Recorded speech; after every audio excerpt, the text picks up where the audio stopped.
Did you get any friction at all, either from like the business community or politicians, or were you able to kind of stay under the radar with your project? I mean, I stayed under the radar because everything was done very, everything's done on a DSLR. With me hanging out of a Cessna, um, like it's done with me and sitting on on the side of a car, like as it's driving. Um, and because I didn't actually want to talk to any politicians Hmm. or the Yeah. industry, You weren't it looking for trouble. yeah, no, I mean, and I like we did get some flack for being on their property, like it when we were in the fracking area. Yeah, But they're very protective about like their well pad areas and stuff like that. Yeah. yeah, but then I just looked at it and I was like, it's cool, I got it from the air, no worries. So yeah, I didn't, because my rig is my rig. It's a camera. But because what I'm using is so low profile, I think that and I could just shrug and be like, oh, I'm sorry, I didn't realize where I was, like the Right. bond part or whatever.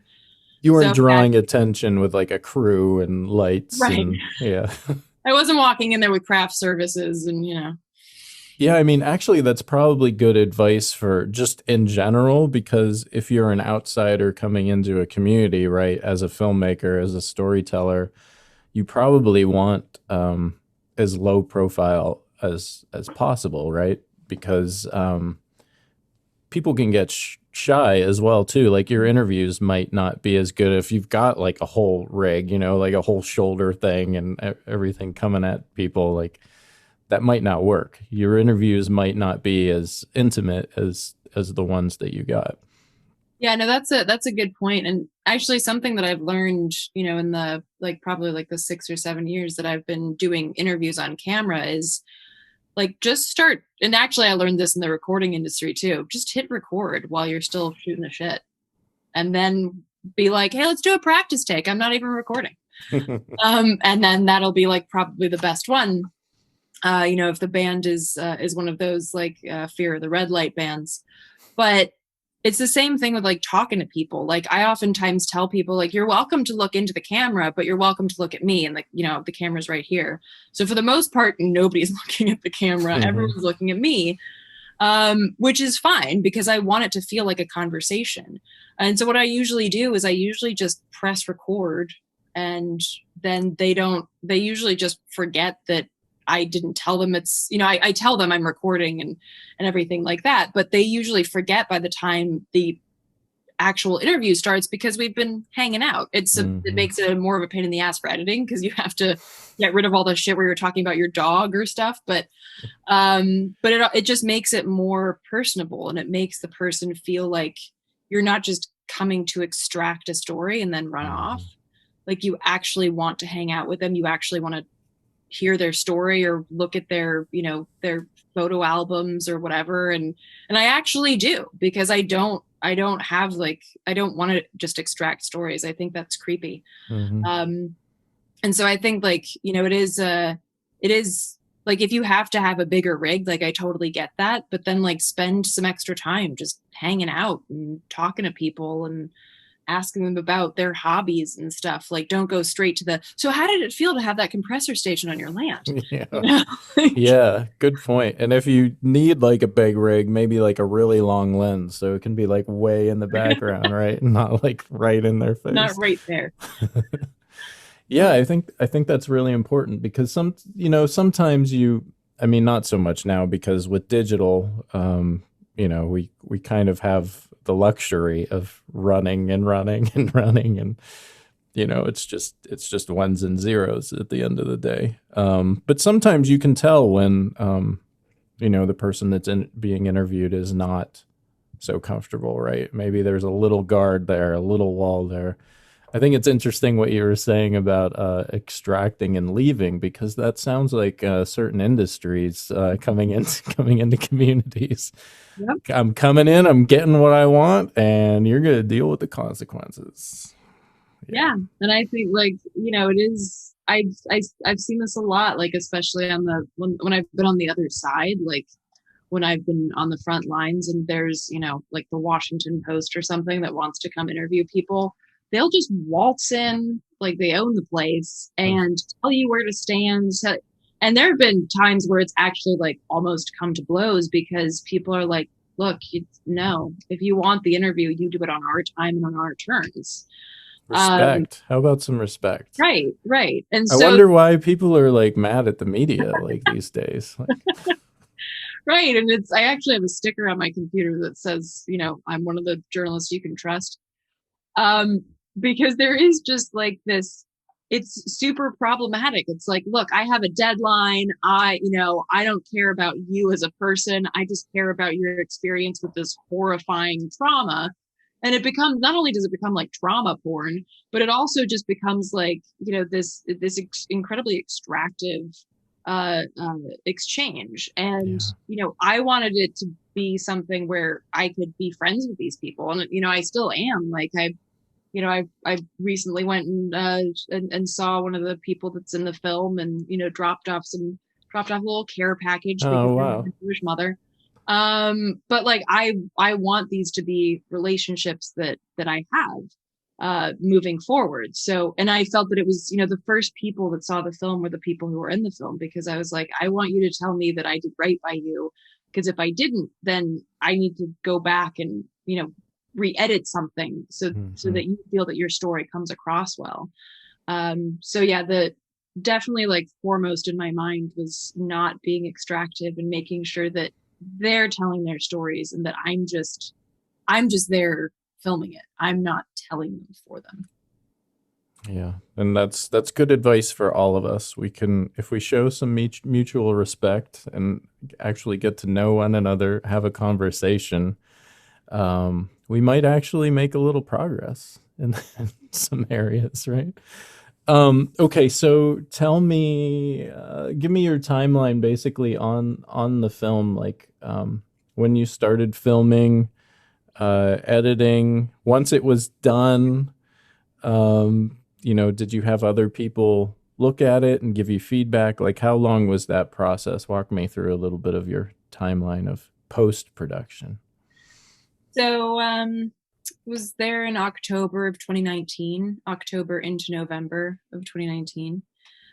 Came back and, basically sat with whether I was actually going to do a film or not. And, did some research. I talked to some documentary filmmakers that I know and respect and got their input, and then just kind of dove in and started like filing through the hours and hours and hours of footage that I had. And started, Do you have any idea how many hours you had? oh my God. Do you even want to No, venture a guess? I have no idea, because I have A no lot.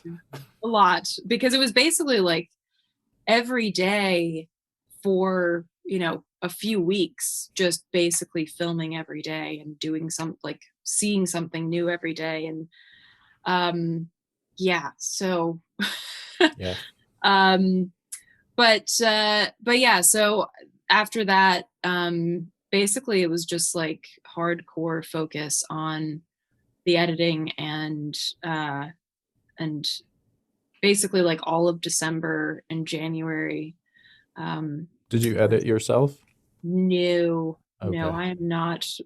So how did that process work with So you and the editor? the guy that I work, luckily, is a rad guy that I worked with on my TV show. I had a TV show that ran for 5 years, and he was the editor on the TV show, so he already knew like what my style and like what I was looking for, and we just work really well together. We worked in recording studios before this, so we have a good like working relationship. And so he did all the editing, and then I reached out to a friend of mine. It's the plus about having a past in the music industry. Reached out to a friend of mine. I was like, hey, do you want to write some like Appalachian music for a movie that I'm doing? He's like, oh yeah, sure. Calling in favors, networking, very Totally, key. totally. And that was that, and then like doing, you know, the overdubs, the narration, like the extra filming of me. And then basically had like a finished product by, I want to say March. Oh wow, that's actually pretty damn fast, Eleanor. Yeah, this is also like a weird neuroses that I have. I look at a project like a snapshot in time. So while all of these issues are going, unfortunately, to still be relevant in West Virginia for the foreseeable future, I felt like that those moments that I captured there are specific to that time and place. So I wanted to get it out, you know, as quickly as I could. And I totally get like there are documentaries that follow people for years, but that's the point of them. This one wasn't, you know, wasn't that kind of storyline. So I wanted a quicker turnaround, because I felt like it was also, I also felt like I owed it to them, to show them like, okay, I took up this much of your time, Yeah. and what am I doing with it? We're getting emails and texts like, "Hey, how's it going? When can we see it?" And so, and then, you know, once that was done, I actually, I sent it to those folks first because I wanted to, um, you know, I'm sure that there would have been, you know, expert documentary filmmakers that would have been like, oh, well, this should change and that should change. And I was like, but I mostly just care if I'm on the right track with the stories. Like, do the storytellers feel like their stories work? And then got feedback that basically, yes, it does. Like, you know, we're really happy with it. And from there, I got some input from folks whose perspectives I respect, and yeah, and then I released it in June. Wow. Okay, that's great. Don't ask me how long it took for Unearth to come to life. That's different though, y'all. I mean, that's like, and the way that you got it is also so beautiful, and you know, Well, I'm sure well, you were. thanks, but you're like 9 month like awesome turnaround, like start to finish is like I'm so jealous. Well, That's great. Kudos. Cinema Activist is produced by Lions Den Productions, hosted by John C. Lyons, music by Tony Gray.